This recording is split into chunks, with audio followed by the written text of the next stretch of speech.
It's time for another trade show. God, I hate trade shows.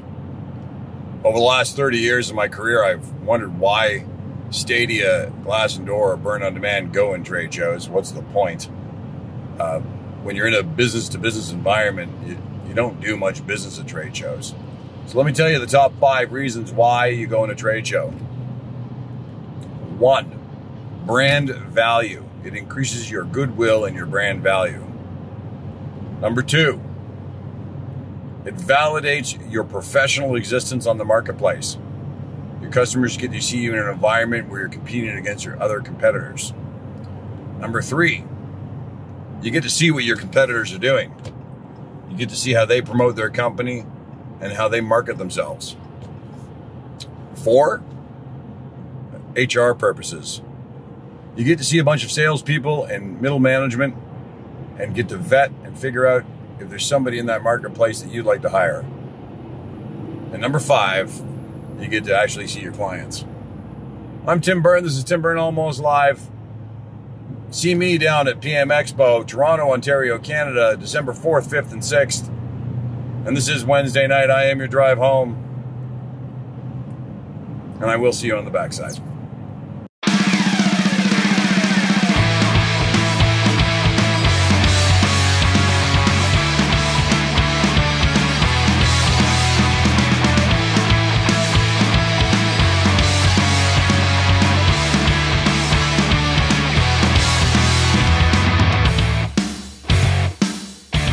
Hi, I'm Tim Byrne. This is Tim Byrne Almost Live, and I am the official podcaster for PM Expo this year down at the Metropolitan Toronto Convention Centre, Toronto, Ontario, Canada, for you folks coming in from out of town. It's December 4th, 5th, and 6th, and I've got 2 lovely people on either side of me, the talented Jeffrey and the lovely and talented Nancy. You guys run the show. We do run the show. How many years has it been going for? We are going into our 31st year this year. Is my 30th. Yeah. I didn't realize it was, sorry, I guess when I started, I didn't realize that I was, or it was that new. Do you know what I mean? Like, yeah. I opened up my own business and I went, and I didn't know it was. And you've been there longer than Jeff and I. Yeah, absolutely. Okay, Stadia, right? You came in a Stadia? Yeah. How long have you been with the show? Since 2002. And how long have you been with the show? I've only been with the show 3 years. This is Informa. This is Informa, and they run the PM Expo brand. That's yes, correct. We do. But there's other things going on that 3 days other than PM Expo. There is. The show is actually called The Building Show. We rebranded the name a number of years ago. So there's 4 verticals. There's PM Expo, of course, that we're here for today. There's Construct Canada. There's the World of Concrete Toronto Pavilion and the Home Builder and Reno Expo. So there's 4 verticals to the trade show side, as well as the fact there's a number of third-party events that go on. There's conferencing, the Toronto Real Estate Forum, the Global Property Management. So it's pretty much 4 days just packed with everything to do with construction, design, and property management. Home builders, the concrete, PM Expo. And Construct Canada. Whether you register for one or all, can you see all? Absolutely. So it doesn't matter what you register for? No. And how many people actually historically register for all 4 shows? Or do you break them down by vertical, as you just said? Or do you know the group volume? We do know the volume. It's about 30,000 people that attend between all the events, the trade show, and conferencing over the 4 days. Can somebody tell me how many people were back there 31 years ago? I mean, was it tiny? I remember being in the North Building. It was, just one hall. The origins begin with George Presbylowski and Kevin Brown. So it was in the North. Now you guys populate. Went to the south, and now we're in the north and the south. We expanded a few years ago to both buildings.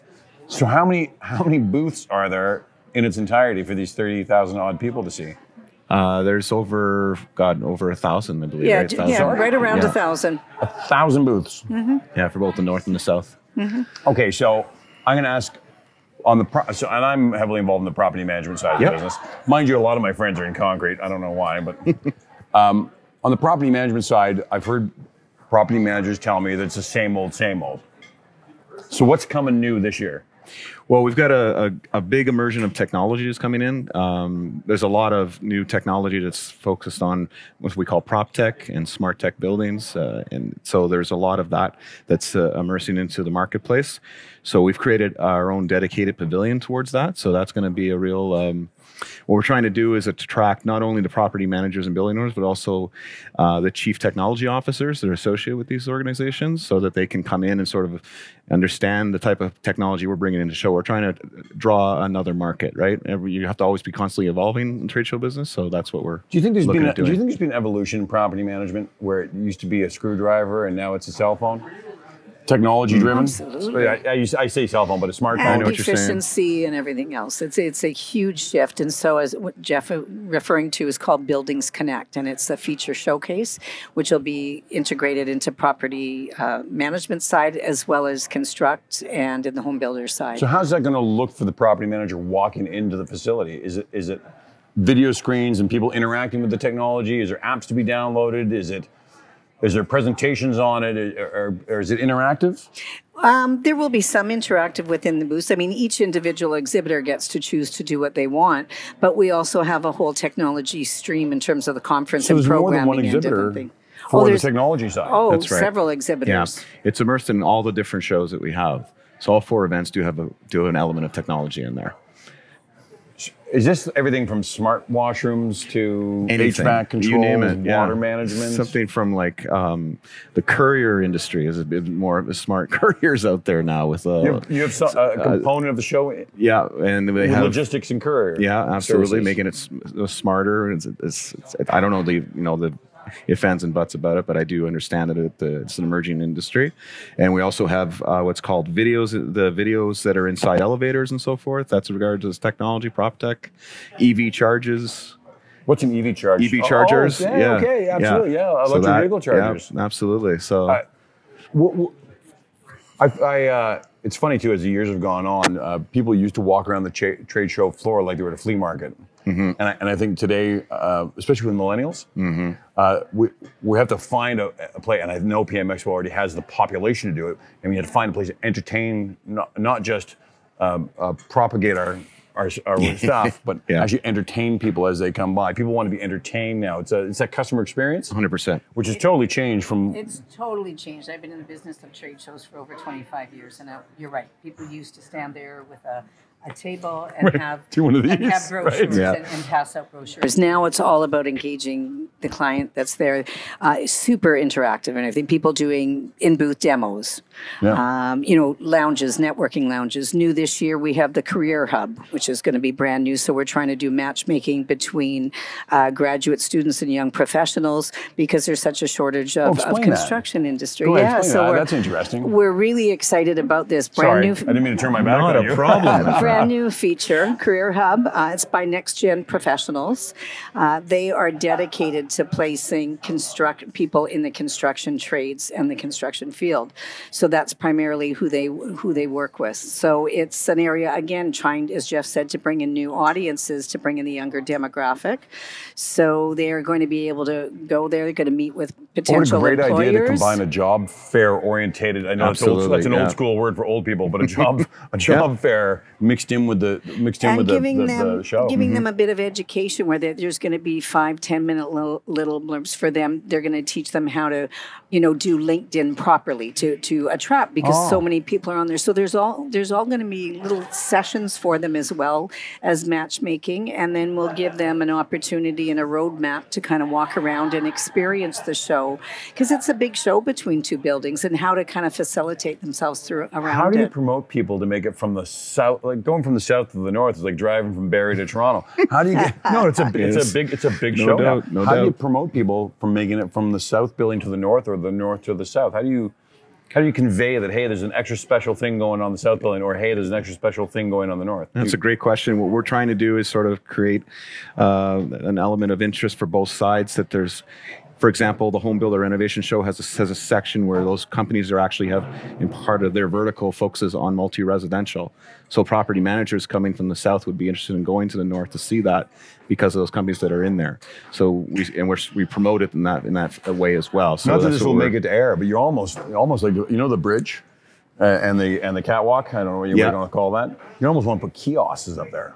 You know, when you go to the Indian Center, there's little tiny. I know, four-sided but we pay kiosks for everything because right. it's That's the problem. Because that would make some continuity though, from one end to the other. We have a lot of directional staff. I mean, the marketing we do is always cross-promoting north to south. Sure. All the digital signage in there is saying go south and telling you what's in the south, what features are there, vice versa with the north.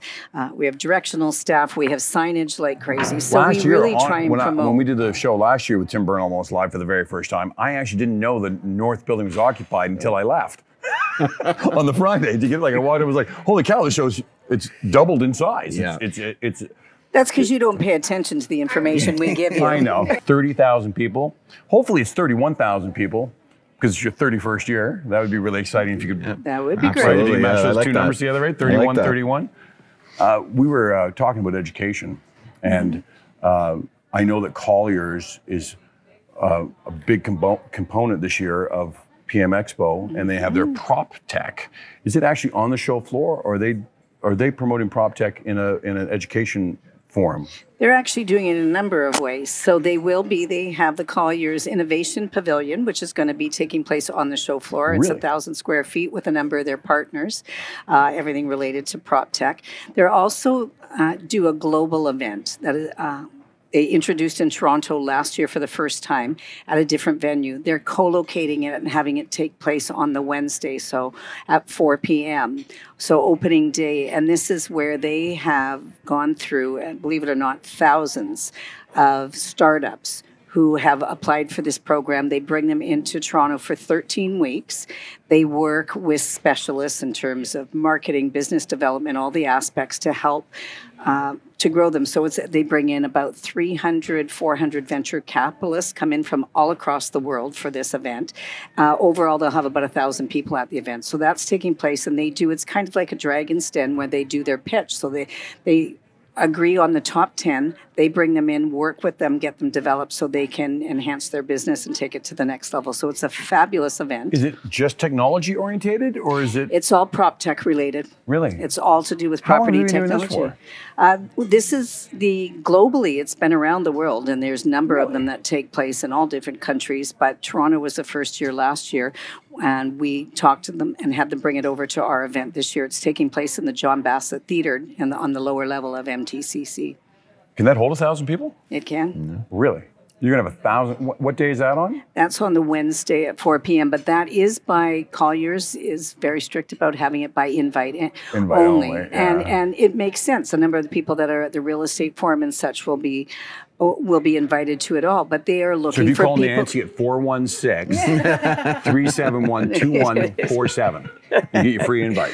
No, but it's Random number I just picked. they are there to find venture capitalists and get investment in these companies. They've made an investment in these people too, and these people are brilliant. I went to the event last year, and it was a fabulous event, which is why we got excited about it and said we need to work together and you bring it over. So they're running it. They do their own event.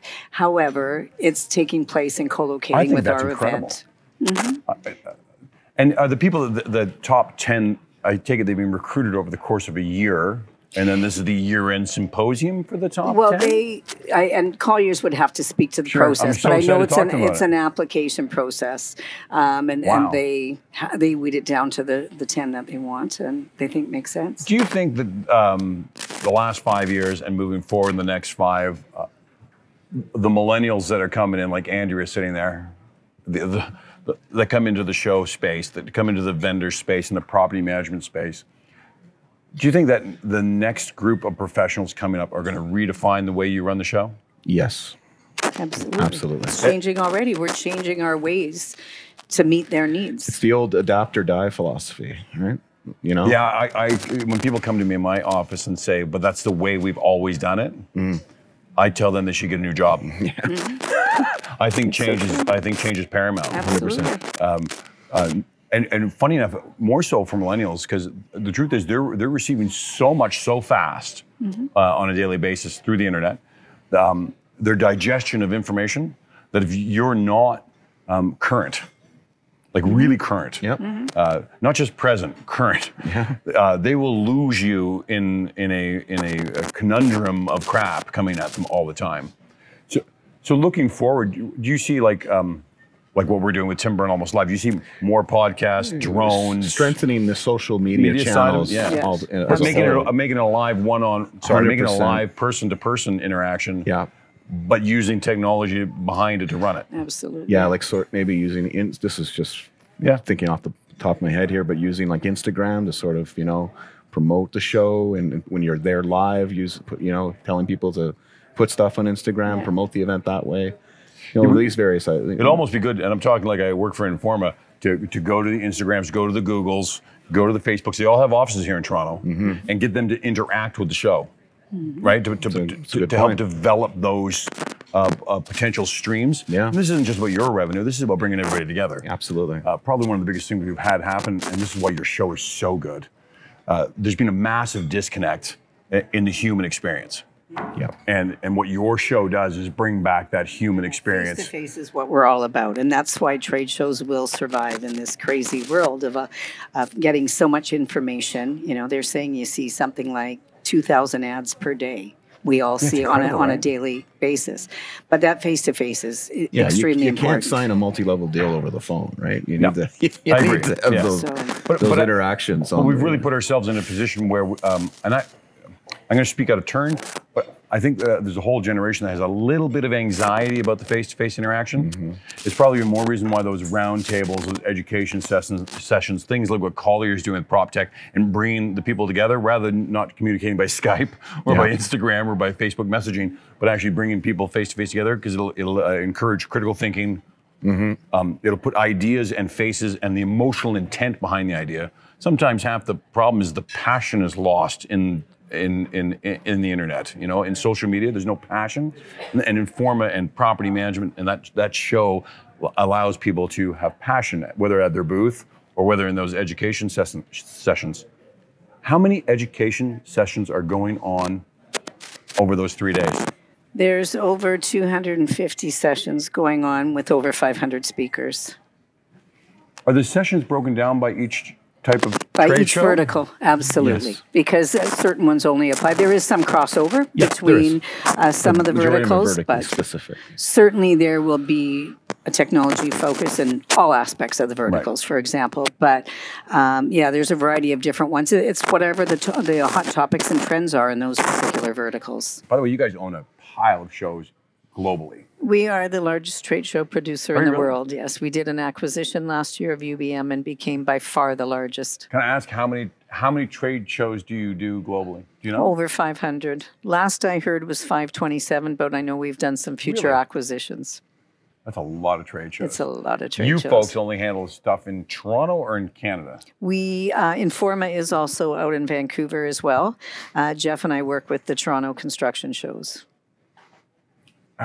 How many people does it take to put on the PM Expo concrete show? Is it a big group of you folks, or is it just you two killing it in the back room together? It's just Jeff and I. We're taking all the credit. Just the whole thing. No, it is on our team. There's about 20. Really? Yeah, it's a collective team effort.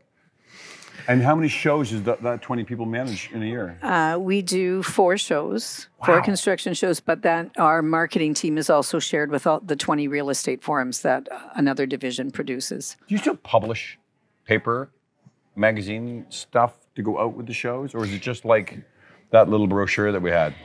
Well, we don't. Back in the day, there used to be a big publication all the time. Well, right? that's right. So that was back in the day when Media Edge Communications and Your Communications were together, right? Yeah. So we're still working together with Media Edge Communications, right? And so we basically actively work with them they promote our event. We promote, there's sort of a contra arrangement, if you will. Sure, I get that. And in print, I think we do the seminar previews and seminar planners. And then, of course, we still produce the show guide that you get on site because people use that as a year-round reference. Do you think they use the show guide, and I'm not sure of your demographic globally at the show with 30,000 people that come to it. Do you think people appreciate the paper guide, or do they want an app?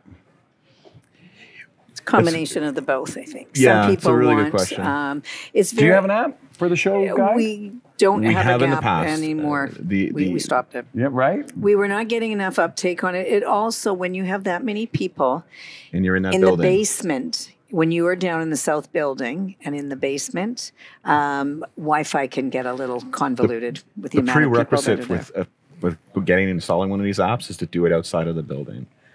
But not everybody has the time to do that. They want to do it when they walk through. By the time they get through, they're like, I can't challenging. download this Scratch. You know, so it's our website is totally it works really well on the phone. Yeah, absolutely. So we've decided to push everything through the website. We also do, again, this can be a year-round resource for the show guide. Right, it's got all the listings of the exhibitors, so it's year-round, and our website too has got everything year-round on there. I find it's funny, you know, you talk about being ahead of the curve, looking into the future, and I've done half a dozen trade shows now in the last year as Tim Byrne Almost Live podcaster. Mm-hmm. You know, all the convention centers all have a problem with Wi-Fi, and you would think that for where we're going, that all these convention centers, all these big hotels that have these convention would have phenomenal Wi-Fi. Yeah. You would. No, well, only because that's where the marketplace is going, and you know, and I do work at the Metropolitan Toronto Convention Center, so I'm going to say this lightly, but you think if they were in that market space and they knew that millennials and everybody's leading them that way, you'd almost want them to. You almost want your customers to walk into the building and it load, like it says prompts to load. Yeah, because the Wi-Fi is so strong in the building. Because I think I see it coming that you'll be able to have that app back. You walk in the building, it loads.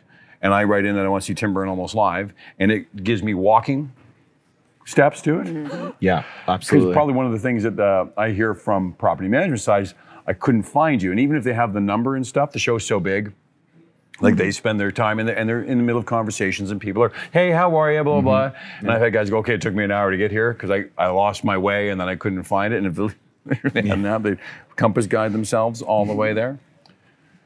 You have a tremendous amount of educational programs, 200 and something going on? Yeah, 250 or so. Okay. On it's our staff at Stadia and Byrne, man, I push them to come to as many as possible without leaving my place completely empty. We appreciate that. And I'll tell you, it's not just for the content. It's for the camaraderie. It's for meeting some of their peers and to see who else and what else is out there. Way beyond just the content of the information I'm receiving. This year, what kind of educational programs do you have running on the property management side of the show? Yeah, so we have what's called the Property Management Executive Roundtable. It's been around now for 7 years. Actually, it's grown. It has a lot of momentum that's been built up within the industry itself. And what it is basically a panelist of 4 or 5 representatives from very prominent property management firms across North America discussing critical issues facing the industry today. Last year, we did smart building technology. This year, we're doing the transformation of property management and how diversity and inclusion is impacting corporate cultures and roles. So every year, we're trying to sort of think about new topics so that we can. Is it a round table experience? Is it yeah, like everybody's interacting? It's not necessarily a round table. It's more like a straight table, but everybody's. It's a panel. It's a round straight table. It's a round straight table, but everybody, the audience is there and listening. And the audience is comprised mostly of C-suite level decision makers representing the property management industry from the greater Toronto area. And are they asking questions, or is the panel just dispensing information? The panel's dispensing information, but at the end they do have a question and answer period. Does that get going? I would assume absolutely. It does. Yeah, there's a lot of really good conversation, actually. Do you film that one? Yes. Do you publish those? Do you publish the workshops after the show's done? Some of them are recorded and put on our webinar series on the Buildings Canada portal. Not all of them, not obviously 250 seminars that we do, but there is select ones that are. No, but the ones that we feel have traction, have value. Have meat, yeah. And on that side of it, how does somebody, and I'm going to ask for my own corporation, how does somebody access that catalog of webinars that have been uploaded onto your site after the show if I'm looking for specific topics? Yeah, so it's through our buildingscanada.com portal. So essentially, what's the actual website? It's buildingscanada.com. Building Canada. Buildings with an S. With an S. Canada.com. Buildings with an S, Canada.com. That's right. And that takes me to a main page that there's a drop down for webinars? Exactly. Yeah. There you'll see all of the presentations have been done for the past, say, 5 years or so. Oh. And they were all digitally recorded. And as long as they're current and with the trends of property management or whatever vertical you're choosing, they'll be on there. Are you sold out booth wise? Yeah, we're approaching a sellout. We're still got a couple left, but we're definitely. Is there always last minuters on the vendor side that join the show? Oh, absolutely. Is there? Oh, yeah. Yeah, there's a guy can bring it in. He'll come in last second, call you. I've had it happen before, like literally the day before. Really? Someone call, say, I need to get in. We found space for him. We got him in. How many of your trade show floor people are repeat, and how many are new? Well, I'd say it's an even split, I would think. Oh, really? Yeah, I would think so. It changes. It does. just depends what's happening in the industry and all of that, because we might see, for example, this year in PM where 50% returned and 50 new. And then on the construct side, it could be 75 or 25. It kind of just depends what's going on in the industry. But typically, we have a fairly high rate of return. And some companies are comfortable doing it every other year, too, right? So they're not necessarily leaving the show because they had a bad experience. They're just, this is what they do. They just come every other year. They find it. If they have new products or services to promote, then they want to be out in the forefront or maybe taking larger space. Then they might go back because they're not doing anything kind of new and different and go back to a 10 by 10. So it shifts and it's ongoing. And that's just really typical of the industry. Your show is, and talking about a kid who started 30 years ago when it opened, was always the place to go. As a vendor, if you weren't there, you hadn't made it. And I found that when you leave and don't go away for a year, you get as much notoriety, and this is going to sound bad to you, and I apologize. You get as much notoriety for not being there, because now people are concerned something happened to you. Yes. It's almost so this is going to sound really cool for any vendors on the marketplace. It's almost a validation of your success, which, by the way, I know that all my customers all go, I want you to be the cheapest guy. The truth is, most clients want you to be a successful guy. Right. And PM Expo validates that you're a success in your marketplace. You essentially don't want the industry to be conspicuous by your own absence. Right. And so to your compliment, PM Expo is being the place where you get to validate your existence on the marketplace. Absolutely. You are a success and you are worthy to be part of the Toronto marketplace or the Ontario marketplace. Really fascinating though, because most vendors, that's what if you were to ask them, it's a validation of their success, and clients want to see that you're successful, and that makes you drive back to PM Expo year after year after year after year. Yeah. And literally, the ones that bail or don't come in one year, they're testing the ground to see if that theory holds true, and then they leave, and then everybody goes, "Where are you? Yeah. Where are you? What happened?" And then you go, "Right, what happened?" And people speculate. Yeah. And then you go, "I'm going to drive back into that marketplace." Right? It's a really fascinating turn of events. Are most of the education seminars done by the property management side, or are they done by the vendor side?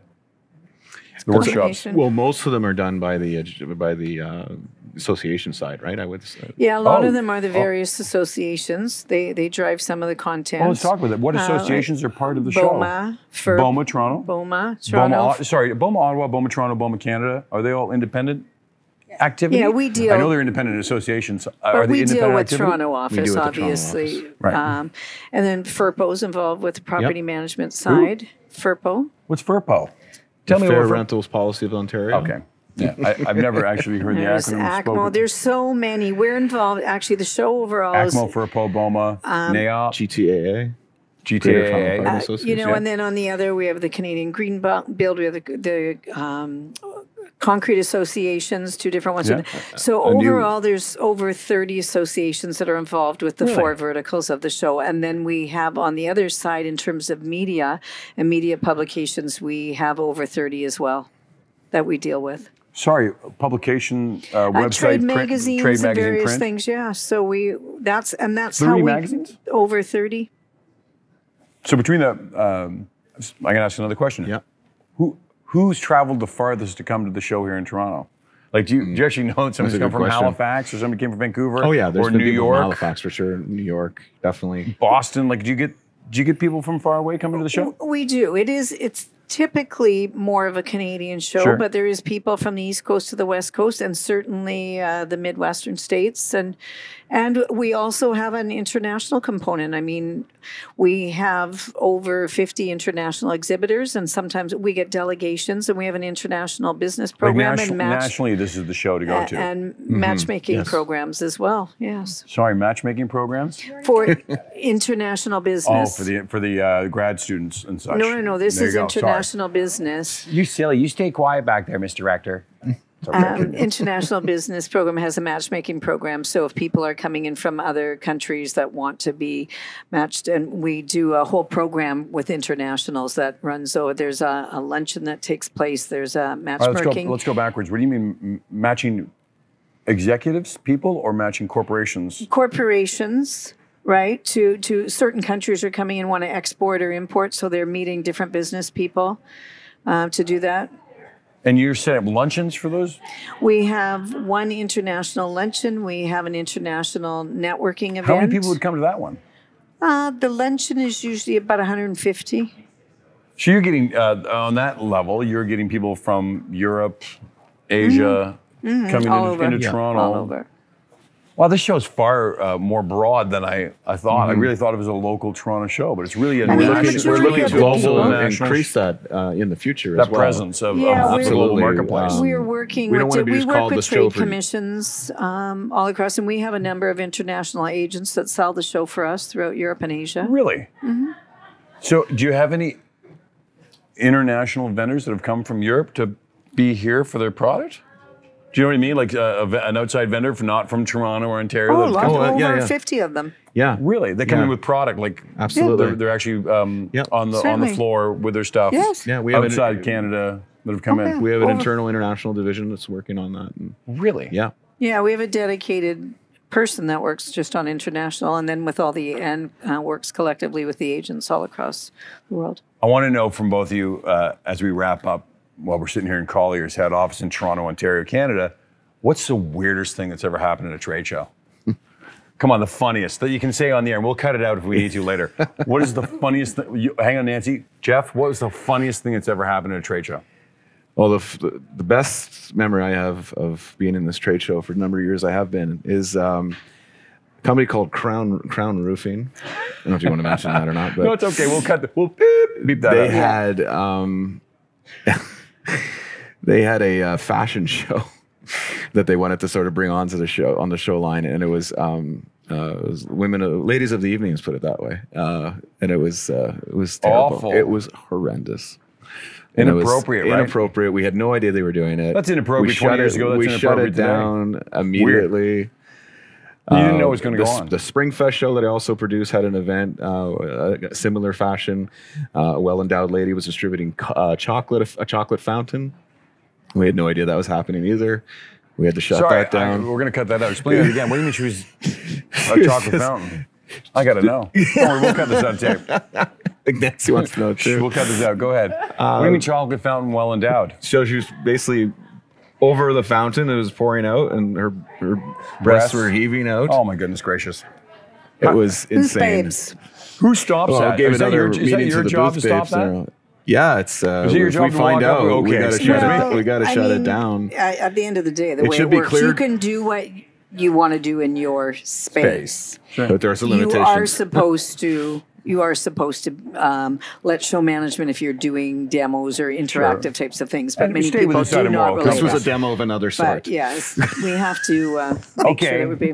What is the funniest thing that's ever happened at a trade show for you? I could write a book in 25 years of producing trade shows. Absolutely, I have.